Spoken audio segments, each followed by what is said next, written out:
regreso en RPP Noticias y vamos a entrevistar a continuación al exministro de Justicia y Derechos Humanos, Gustavo Adriansen, sobre principalmente Odebrecht y esas relaciones en Brasil. ¿Cómo está? Bienvenido. Muy buenos días, Alejandra. Carlos, buenos días. Doctor? Gracias por la invitación. Gracias. Ayúdanos a entender el procedimiento, porque de alguna manera todos esperaban las declaraciones de Jorge Barata porque él iba a corroborar todo y ya con su palabra quedaba oleado y sacramentado este pago de coimas, quién recibió, por qué, cuánto, y ahora se han ofrecido 4.000 folios para de alguna manera continuar sustentando y documentando estas declaraciones. ¿Qué significa la declaración de Jorge Barata y qué tiene que suceder para que se corrobore lo dicho y ya se pueda proceder a hacer una acusación contra los involucrados? Bueno, a ver, empezar probablemente diciendo, Alejandra, que no es la primera declaración que brinda Barata, pero esta declaración tiene algo muy especial, que es una declaración que se da en el marco de un acuerdo ya firmado. Un acuerdo firmado en primer lugar por el propio Barata en términos personales y en segundo lugar en el marco de un acuerdo firmado por la corporación Odebrecht, donde se había comprometido a que sus funcionarios o exfuncionarios colaboren. Muy bien. Dicho esto, tenemos además la posibilidad hoy de recibir, es cierto, corroboración de algunos dichos anteriores, pero además ya hemos llegado a un nivel de detalle que probablemente no conocíamos y con los 4.000 folios que tú has indicado o Barata ha ofrecido entregar, vamos a tener información más al detalle del sistema Drowsys, que es donde se estaba registrando también la información relativa a la caja 2, pagos con polinomes o alias, etcétera, que nos van a permitir tener ya por un lado la declaración del colaborador, por otro lado la información monetaria, donde se va a decir en qué fecha se le pagó, a quién se le pagó, cuánto se le pagó y cómo se le pagó. Es el caso de Toledo y Maiman, ¿no? Donde, por ejemplo, ya se ha indicado ahora que son 31 millones, 27 millones entregados a Toledo en varias oportunidades en su casa de Camacho por armadas y por otro lado 4 millones que ha asegurado Barata están perfectamente documentados a partir de la caja 2 con la intervención de Maiman y todo aquello que ya se sabe. En el caso de Toledo ya tienes entonces la declaración de Barata, tienes el proceso de colaboración eficaz del propio Maiman y ahora ya tienes las cantidades, las fechas y el modo como se entregó el dinero. Quiero decir, esto está cerrado. Y como ha ocurrido en el caso de Toledo, también ahora tenemos la información de a quienes el propio Barata ha denominado eran los Maiman de García. Me refiero a Alba Castro y me refiero a Tala, ¿no? Con las cantidades exactamente indicadas de cuáles fueron los montos. Claro, y diciendo además, hablaban en nombre de él. Claro, por más que estemos en un tema de delación, de colaboración, siempre estas declaraciones o testimonios tienen que ir acompañados de pruebas evidentes, tangibles, que lo sustenten, ¿no? Sin duda alguna. Podemos hablar de diferentes tipos de pruebas, ¿no? Las testimoniales están por un lado, las documentarias están por otro lado, y una vez que ya se sepa, Carlos, cuánto se pagó y cómo se pagó, es decir, una cuenta offshore. Llegaremos a la cuenta offshore, verificaremos quiénes son los titulares, etcétera. Quiero decir, ya hay una trazabilidad por donde tú puedes discurrir a efectos de ir identificando los detalles. Ya se había hecho una parte, ya hay documentación del sistema de Drowsys que corrobora pagos. Lo que sucede es que se ha ampliado el monto, por un lado, y se tiene que continuar corroborando por ese lado, pero la pregunta que todos nos hacemos es ¿cuánta más evidencia necesitan? Porque, a ver, no importa si son 3 millones o 30 millones, el delito es el mismo. No sé si me dejo entender. Efectivamente, si bien estamos hablando de un mismo delito, la cuantía del daño también es importante, Alejandra. Es decir, si bien robar es un delito en general, el perjuicio causado al Estado por robar 10 es diferente que el perjuicio por robar 1000. Ahora bien, no olvidemos que es además trascendente saber estos detalles con precisión porque es el dinero según el cual se van a pedir la reparación civil también. Por otro lado, yo sí coincido contigo y comparto esta que creo yo ya es una ansiedad generalizada de cuándo finalmente vamos a tener acusaciones. Yo creo, estimo y por lo visto las declaraciones de Vela me hacen pensarlo, se ha corroborado la tesis fiscal. Entonces, si en efecto estas declaraciones han permitido corroborar la tesis fiscal, ya deberíamos entonces estar en condiciones de venir, sentarnos en el escritorio y escribir las acusaciones. ya no solamente para quienes están muy avanzados, sino para quienes están esperando desde hace mucho tiempo y quienes ya tienen pruebas evidentes. El caso de Villarán, por ejemplo, en mi opinión personal, es un caso que ya está cerrado, ¿no? Doctor, después de escuchar las declaraciones, los testimonios de Jorge Barata, a su criterio, ¿cuánto más están comprometidos quienes han sido mencionados? No todos, Villarán, García, Fujimori, viene la testimonial sobre otros casos, pero hasta el momento, ¿cuán comprometidos han quedado? ¿Se agrava la situación o cree usted que todavía falta más? En mi opinión ya no faltaría más. ¿En ninguno de los casos? En mi opinión yo creo que... Ahora, hablo, Carlos, a partir de los trascendidos que nos ofrecen los medios de prensa, no conozco el expediente. Exacto. Sería irresponsable de mi parte, pero con la información que ya se posee, a mí me parece que es suficiente ya para poder acusar. Yo creo que esta ausencia de acusaciones está resultando muy perjudicial a la credibilidad del equipo especial. No porque tengas prisiones preventivas por 36 meses significa que tienes que esperar los 36 meses para formular una acusación. Esa lectura de la prisión preventiva a mí me parece perversa. ¿Qué quiero decir? Si ya tengo elementos hoy para acusar, pues voy a juicio. Y en juicio tengo que probar mi tesis de que efectivamente a quien estoy acusando es culpable. Yo insisto, no es valeroso un fiscal que tiene una detención preliminar o una prisión preventiva. Es valeroso el fiscal que presenta acusaciones y las lleva a juicio. Y eso es lo que debemos hacer, sobre todo para que esta nube gris que se ha cernido sobre estas instituciones desaparezca, ¿no? ¿Cómo calificaría la actitud del abogado, bueno, quien fue abogado de Alan García, Erasmo Reina, de acercarse a Jorge Barata y, bueno, hablarle acerca de que el expresidente nunca le pidió dinero? Eso se lo pregunto desde el punto de vista ético. ¿Ha sido correcto o no? Yo me ratifico en lo que ya dijo Kaufman, el abogado de Barata. Ha sido absurdo y antiético hacer eso. Yo creo que es, aun cuando lo quieran minimizar, es una manera de acercarse a trabajarle el corazón a Barata, si tú quieres, ¿no? No voy a utilizar la palabra presión, pero por lo menos moverle el corazoncito y decirle lo que dijo Reina, que a mí sí me parece una inconducta profesional absolutamente reprochable. Por otro lado, también tenemos otros casos donde hemos visto que no hay un comportamiento adecuado y ya se les ha advertido en varias oportunidades que tienen que moderar su conducta. No olvidemos también los intentos por obstruir la administración de justicia e interpelar directamente a una persona que va a declarar como Barata. Me parece que está en la misma línea de actuación que ya ha sido reprochable en su momento, ¿no? En el caso de Alan García, él ha fallecido y lo que se entiende es que se extinguió la acción penal en su contra. En su contra, sí. Pero ¿qué eso significa? Que no se puede investigar a Alan García. Si es que Barata, de alguna manera, da información relevante sobre el expresidente, que lo colocan a él en el centro de este esquema, ¿de qué nos puede servir esa información en el caso de Alan García si es que la acción penal se extinguió contra él? No sé si sí, perfectamente, me ha quedado muy claro. Mira, Alejandra, no hablemos de la persona de García, que ha fallecido ya, sino hablemos del caso general. ¿Qué le ocurre a cualquier ciudadano que ha muerto?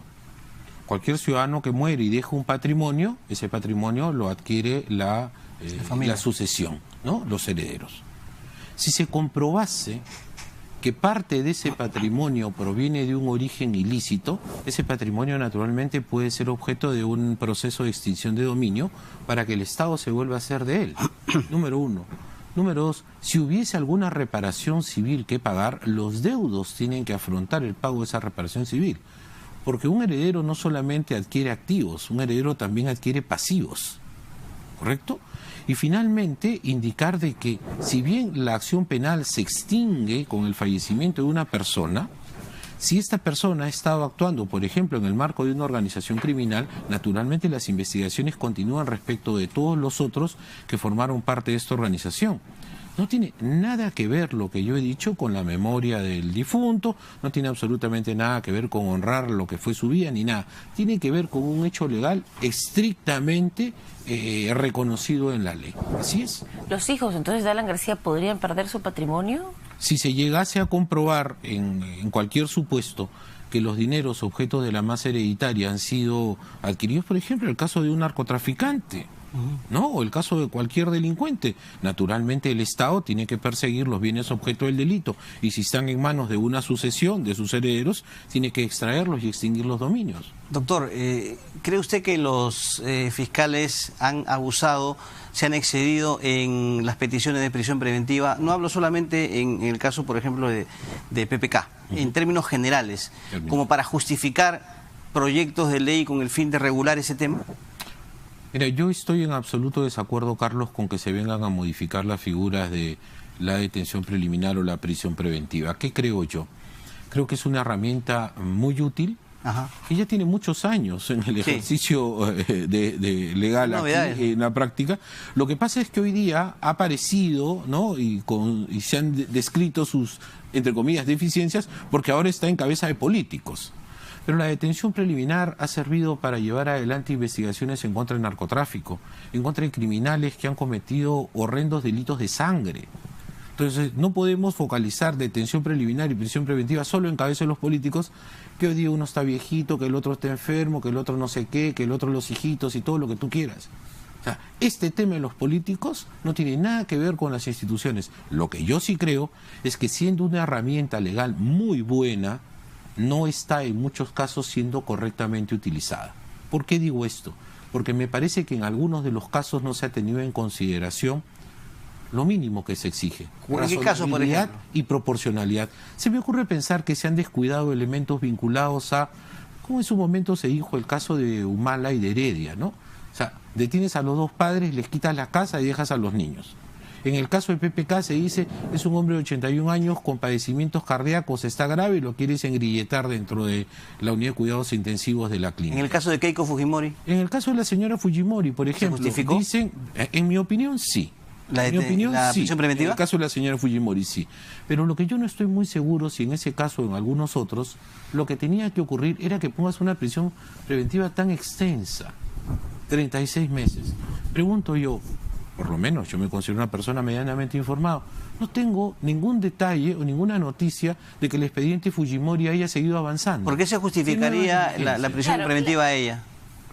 Porque mira, en el caso de la señora Fujimori está absolutamente comprobado, y ahí están las declaraciones, por ejemplo, de Rolando Reategui, que habla del pitufeo y del conocimiento que tenían quienes participaban del partido respecto al dinero que recibió Yoshiyama. Okay. Entonces ahí estás hablando del delito de lavado de activos. Por otro lado, tenías el escenario, todos nos vinimos a enterar que la señora Fujimori trabajaba el día que presentaron en la audiencia unos recibos que le daba el partido por 15.600 soles.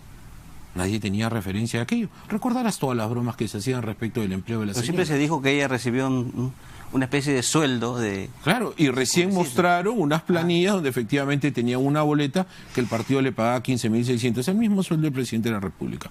Pero bueno, más allá de la anécdota, estaba también el hecho cierto, y así lo manifestaron en algún momento los propios fiscales, que el marido era norteamericano, que ya tenía facilidades para salir. O sea, todas estas argumentaciones, Carlos, nos podrían parecer suficientes o insuficientes. Al respecto, ¿qué ha dicho el Tribunal Constitucional y qué ha dicho la Corte Suprema? Han elevado los estándares para que las prisiones preventivas puedan disponerse.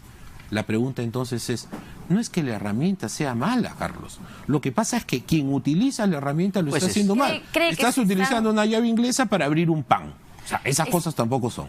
¿Cree que cuando se da esta medida de prisión preventiva, en todos los casos que hemos visto, se utiliza como una excusa para esperar, para dejar de actuar, para de alguna manera ganar tiempo en lugar de para lo que debería ser usada, que es garantizar que el inculpado vaya a juicio? Concurra al proceso y colabore, y sobre todo para realizar diligencias que son importantes, que exigen la presencia asegurar la presencia del inculpado. Pero, Alejandra, del otro lado, frente al no dictar las prisiones preventivas, tienes a Inostroza, tienes a Gustavo Salazar, tienes a Moreno, tienes a Toledo, y tienes todos aquellos que, utilizando la porosidad de nuestras fronteras, han salido cuando les ha dado la gana. Entonces, si tú eres fiscal, ponte en los zapatos de él, hay que ser empáticos. Dice, ¿qué pasa si yo a no le dicto prisión preventiva y mañana se fuga? Cómplice. eres cómplice, seguramente te han aceitado, por eso no le has aceitado y por eso te has ido. Entonces la gente se cura en salud y dice prisión preventiva. Usted... Dale. Ay, perdón, quería hacer una precisión. En este caso, se ven, por ejemplo, en el caso de Lapra, y lo pongo como un ejemplo, mayores pruebas para Miguel Atala y Luis Nava en estas declaraciones de Jorge Barato, por lo menos eso es lo que él ha ofrecido. Sí. En cuanto a ser los intermediarios del dinero, ajá, ¿no? Sí. Que habría llegado al partido y específicamente pago de coimas. Ellos podrían colaborar, digamos que bajo este esquema, si es que se extingue la acción penal contra Alan García, ¿serviría de algo la colaboración eficaz? ¿Tendrían algo con qué negociar para colaborar?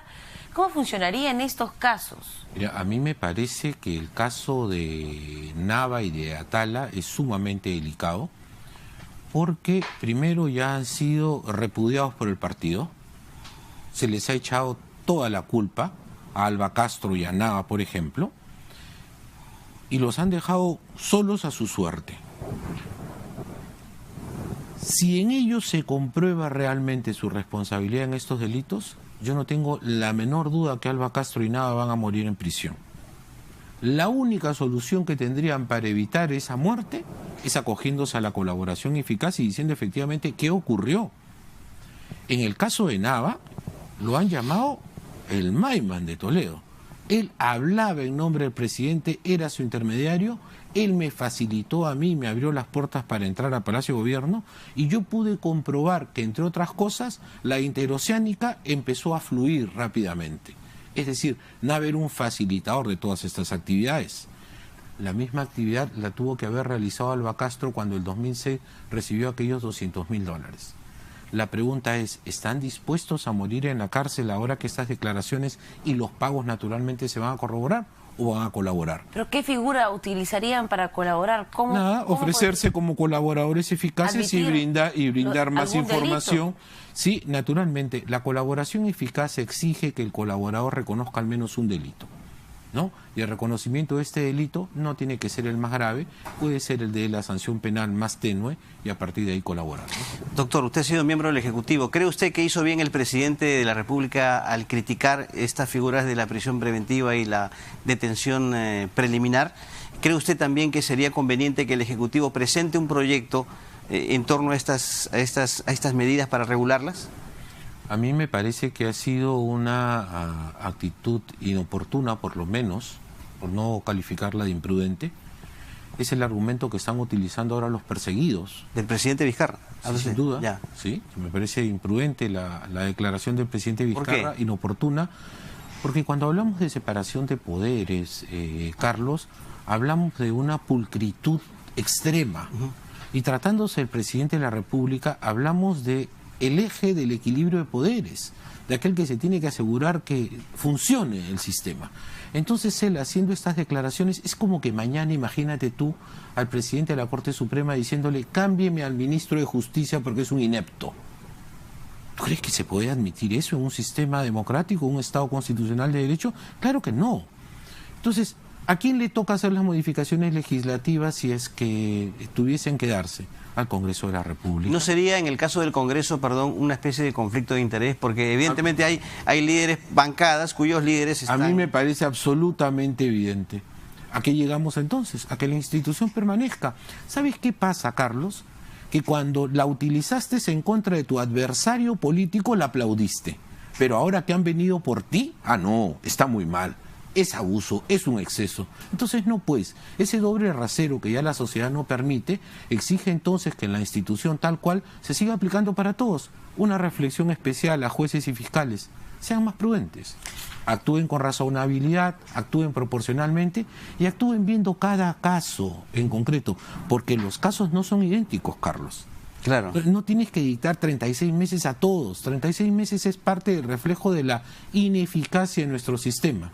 Que yo quiero todo ese plazo para poder hacer todo lo que quiero. Última pregunta de mi parte. Encantado. Brevemente, se ha instalado la mesa de diálogo en torno a los derechos humanos de los comuneros en Las Bambas con el Ministerio de Justicia.